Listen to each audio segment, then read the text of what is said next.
ఇరాన్పై భీకర దాడులు జరుగుతున్న కీలక సమయంలో అమెరికా రక్షణ మంత్రి పీట్ హెగ్సెత్ సంచలన నిర్ణయం తీసుకున్నారు. దేశ సైన్యాధిపతి జనరల్ ర్యాండీ జార్జ్ను తక్షణమే పదవి నుంచి వైదొలగాలని ఆయన కోరినట్లు తెలుస్తోంది.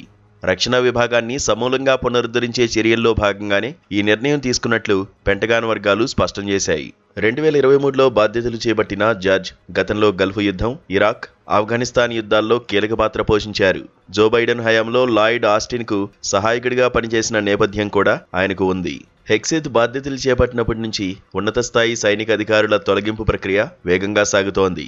రక్షణ శాఖలో భారీ మార్పులు తీసుకురావాలనే లక్ష్యంతో ఇప్పటివరకు డజన్ మందికి పైగా జనరల్స్, అడ్మిరల్స్ను పదవుల నుంచి తొలగించారు.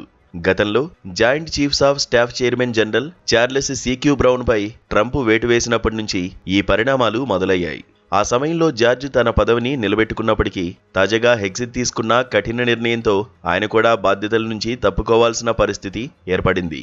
మరోవైపు సైనికుల రక్షణ కోసం హెగ్సెత్ ఒక చారిత్రాత్మక నిర్ణయాన్ని ప్రకటించారు. దేశవ్యాప్తంగా ఉన్న సైనిక స్థావరాల్లోకి సైనికులు తమ వ్యక్తిగత ఆయుధాలను తీసుకువెళ్లేందుకు అనుమతిస్తున్నట్లు ఆయన వెల్లడించారు.